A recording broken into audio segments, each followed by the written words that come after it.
아침엔 아메리카노 2월 12일입니다. 하루 늦은 11일 오후 유럽 챔피언스리그 시청을 잠시 끊고 마이크 앞에 앉은 저는 아메리카노 내려드리는 바리스타 뉴스 페퍼민트 편집장 송인근입니다. 오늘은 세 가지 이야기를 준비했습니다. 트럼프 행정부와 사법부의 정면 충돌, 일론 머스크의 오픈 AI 인수 제안, 그리고 정치적 양극화를 고스란히 보여주는 상원의 의석 배치 이야기를 해보겠습니다.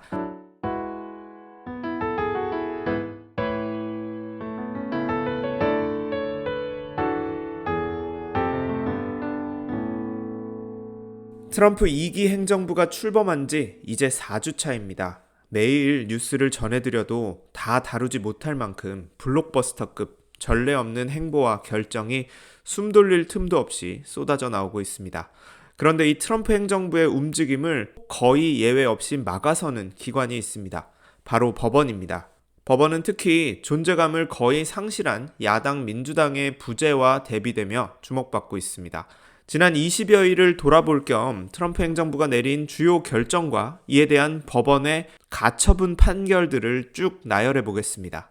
먼저 백악관은 예산관리처 명의의 메모를 통해 총 3조 달러 규모의 연방정부의 자금 지원과 보조금을 전면 동결한다고 발표했었죠. 백악관은 트럼프 대통령의 마가 어젠다에 부합하는 프로그램만 살려놓겠다는 취지라고 밝혔었는데 워싱턴 DC 연방법원이 이튿날 곧바로 자금 동결은 불법이라며 가처분 금지 결정을 내린 바 있습니다. 이어 어제는 로드아일랜드주 연방법원이 자금 동결은 부당하다고 법원이 판결한 뒤에도 행정부가 약속했던 자금의 지급을 미루고 있다며 서둘러 이미 승인된 자금을 지급하지 않으면 정부를 징계할 수도 있다고 압박했습니다.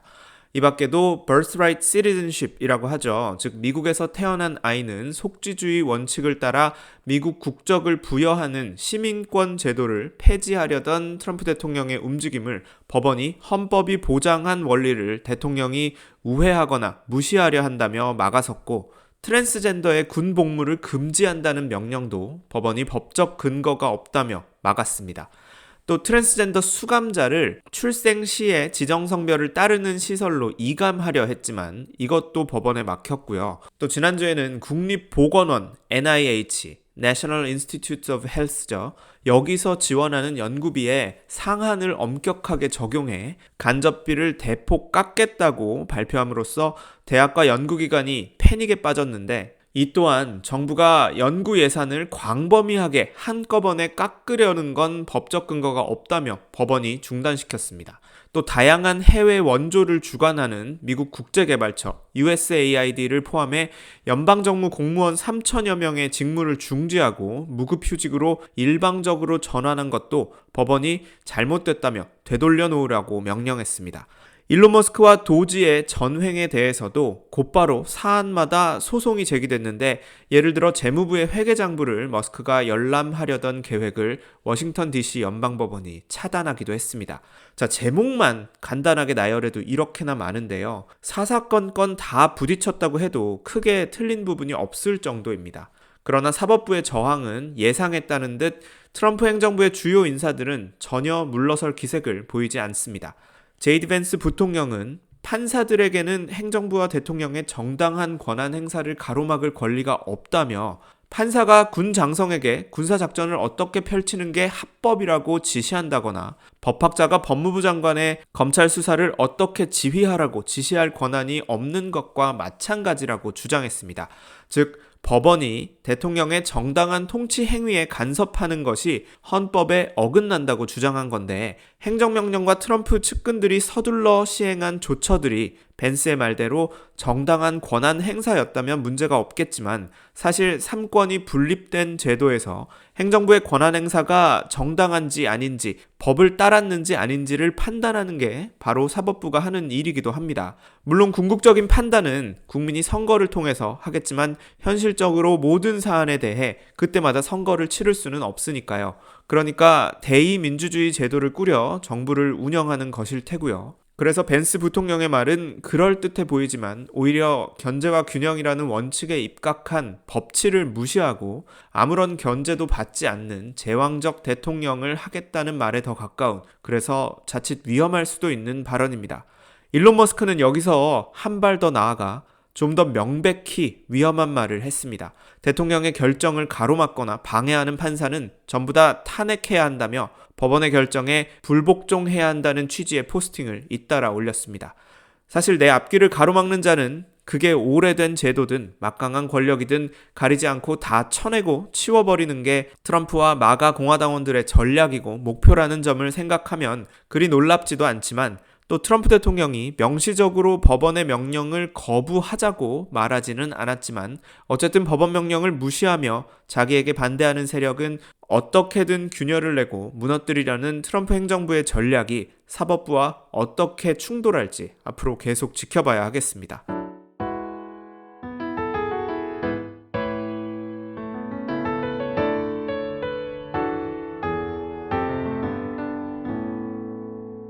solicit이란 단어는 맥락에 따라 다양한 뜻으로 쓰일 수 있습니다.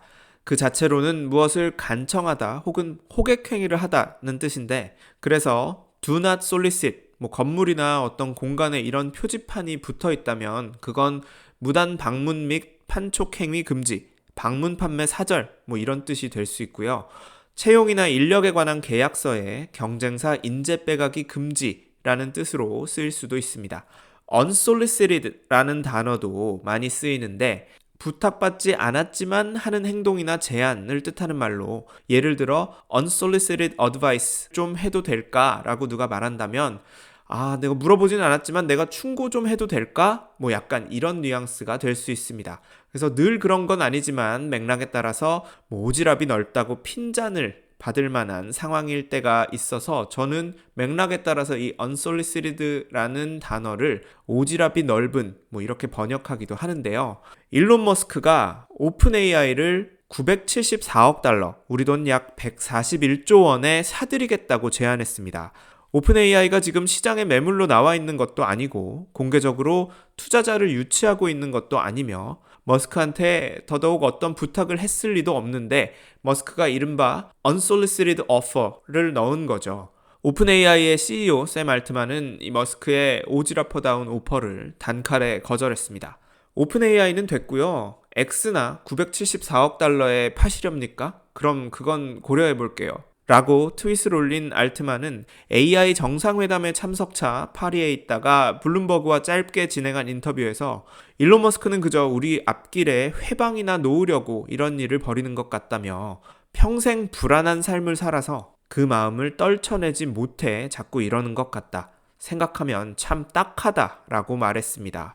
머스크가 오픈 AI와 경쟁사인 xAI를 운영하고 있고 인공지능 분야에서 경쟁 관계에 있는 건 알겠는데 그럼 더 좋은 제품 만들고 더 뛰어난 기술을 개발해 경쟁할 것이지 이런 식으로 소송에 어그로에 꼼수를 쓰는 건 좀 그만했으면 좋겠다는 알트만의 말에는 예전보다 확실히 한마디 한마디에 가시가 돋아 있었습니다. 오픈 AI에 관해서는 지난 시즌에 샘 알트만이 며칠간 이사회에서 축출됐다가 복귀했을 때 조경현 교수님을 모시고 인터뷰도 했었고 아메리카노에서도 여러 번 이야기를 다룬 적이 있죠.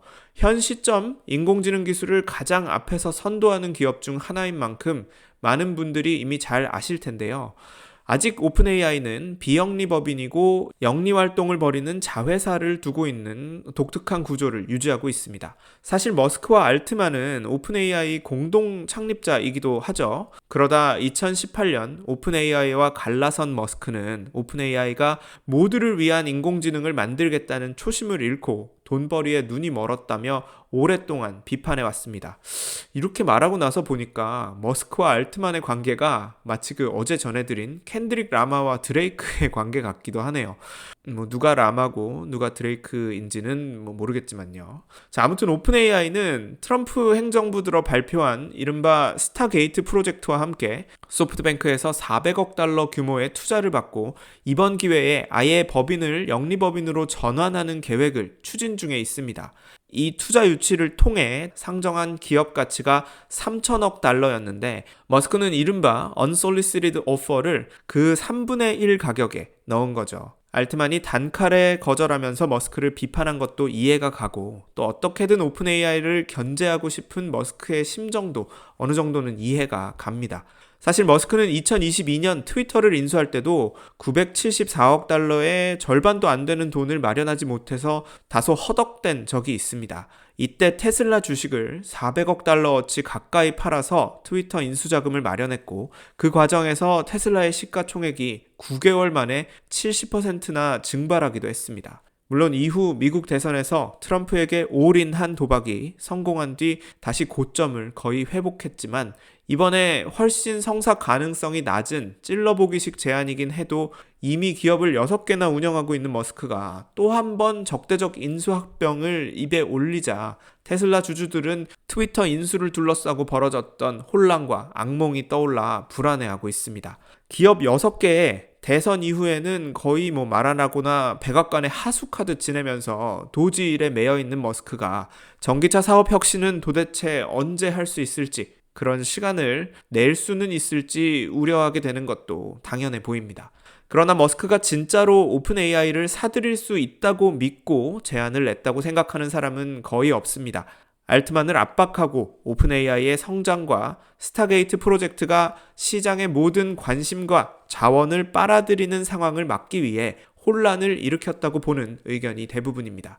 여기에 자기가 손발을 다 자르고 있긴 하지만 규제 당국이 오픈 AI를 견제하는 데 나서준다면 아마도 머스크의 도지는 그 일은 말리지 않을 겁니다. 오픈 AI가 주춤하면 당장 직접적인 경쟁사인 머스크의 xAI는 시장 점유율을 높일 수 있을 테니까요.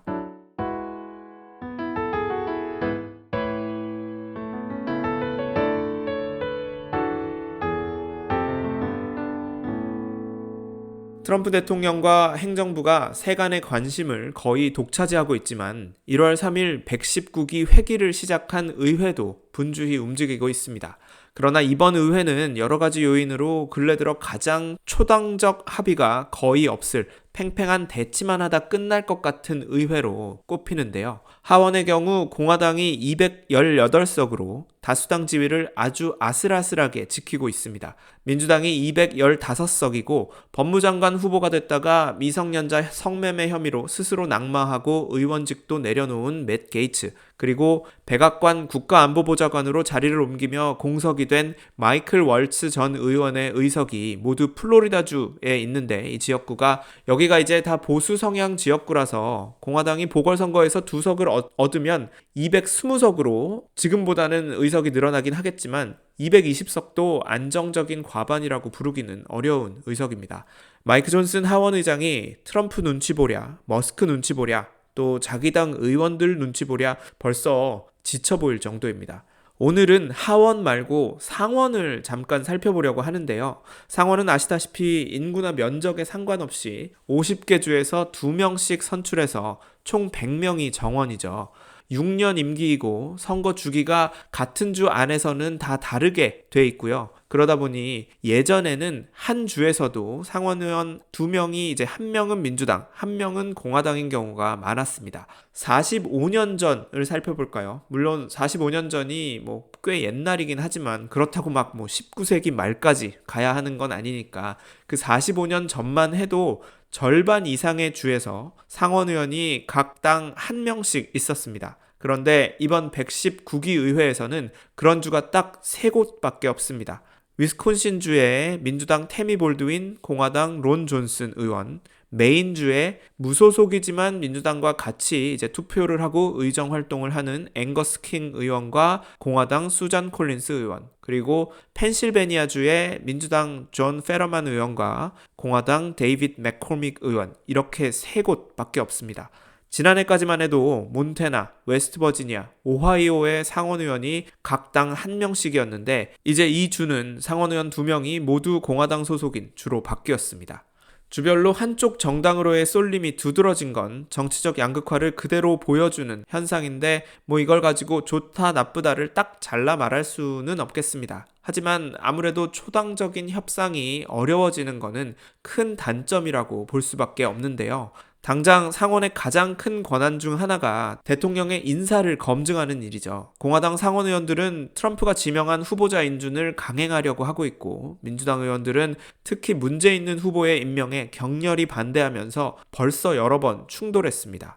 지난 선거를 통해 상원 하원 다수당 지위를 모두 잃은 민주당이 입법 과정에서 마지막으로 기댈 수 있는 구석은 상원 의원 한 명에게 허락된 필리버스터일 텐데요. 이 필리버스터를 저지하려면 60표, 60표가 필요합니다. 그렇기 때문에 공화당도 현재 53석밖에 의석이 없으므로 민주당 7명의 동의를 받아야 트럼프 대통령의 의제를 법으로 만들어 지원할 수 있습니다. 그런데 지금 돌아가는 상황으로 봐서는 이게 거의 불가능해 보입니다. 그렇다고 트럼프 대통령이 야당을 설득하는 데 노력을 기울일 그런 캐릭터도 아니죠. 오히려 의회를 무력화하면 하지 트럼프에게 정치란 협상과 타협보다는 철저한 거래, 복수의 제로섬 게임에 가깝기 때문입니다. 이번 트럼프 행정부 인사청문회에서 근래 보기 드문 장면이 하나 나왔었습니다. 비교적 쉽게 상원의 인준을 받은 마르코 루비오 국무장관은 원래 그 출신이 상원 출신이기도 하고 트럼프 충성파라고 분류하기는 어려운 인물이라서 민주당 상원 의원들도 대부분 지명에 동의해줬는데요. 특히 이라크 파병 중에 헬기가 격추돼 하반신을 잃은 휠체어 장애인인 태미 덕워스 일리노이주 상원의원이 후보자 루비오에게 질문하기 앞서 모두 발언으로 이런 말을 했었습니다. 오랜만에 그 발언이 길지 않으니 직접 한번 들어보실까요? Thank you, Mr. Chairman. I just want to say, Senator Rubio, I want to start off by noting for the record that when I first got to the Senate and I was in my first year and you just run for president and I didn't think you would know who I was pregnant with my daughter and trying to change Senate rules so that I could bring her onto the floor so I could do my job and vote because I can't come through the normal back door to vote because there's stairs there and it's not accessible for wheelchairs. And I remember in the middle of that battle, rolling through the Senate floor to vote, and I heard, "Tammy Duckworth," from across the Senate chambers, and you came running down from the top back of the Senate chambers to tell me, "I'm with you, I will support you, you have the right to vote, and I will support you being able to bring your daughter, your child onto the floor when she's born." And I want to thank you for that kindness because you did speak to your leadership about it. And it was a moment of true bipartisanship, but also as parents. And as someone who was new to the Senate, I was extremely grateful to you for that kindness. I think what I exactly said is, what's the big deal? This place is already full of babies. 번역해보면 대략 이렇습니다. 후보님께 먼저 감사 인사를 드리고 싶어요. 제가 처음 상원에 왔을 때 그때 딸아이를 임신하고 있었고 후보님은 사실 대선 경선 준비하느라고 아마 제가 누군지도 잘 모르셨을 텐데 그런데 그때 기억하실지 모르겠는데 본회의장 안에 저 멀리서 저를 보시더니 제 이름을 크게 부르면서 뛰어와서는 "나는 당신 편이다. 나중에 출산하신 뒤에도 수유를 위해 필요하면 아이를 언제든 데리고 상원 본회의장에 오셔서 투표도 하고 그러실 수 있게 규칙을 개정하는데 힘을 보태겠다 라고 말씀해 주셨었어요. 새내기 상원의원으로서 모든 게 낯설던 그때 그 말씀이 얼마나 힘이 됐고 고마웠는지 몰라요. 그러자 루비오 당시 이제 장관 후보가 이렇게 답합니다.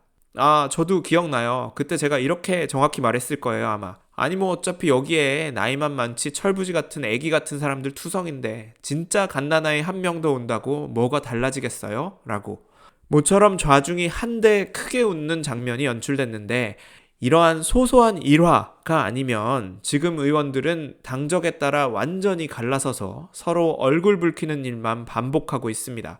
불과 몇 년 전만 해도 오하이오주의 상원의원이던 공화당 제이디 벤스 의원과 민주당 셰러드 브라운 의원이 자기 주에서 일어난 철도 탈선 사고 뒤에 철도 안전법안을 공동으로 발의하기도 했었는데 말이죠. 그때 그 벤스가 지금은 부통령이 돼서 트럼프 대통령의 의제를 거스르는 자에게 리노, Republicans in name only, 겉만 공화당이고 속은 민주당이라는 딱지를 붙이고 이들을 숙청하는 일을 맡고 있는 만큼 119기 의회에선 초당적인 협의안을 볼 일이 아주 드물 것으로 보입니다. 2월 10일 아침엔 아메리카노는 여기까지입니다. 들어주셔서 감사합니다.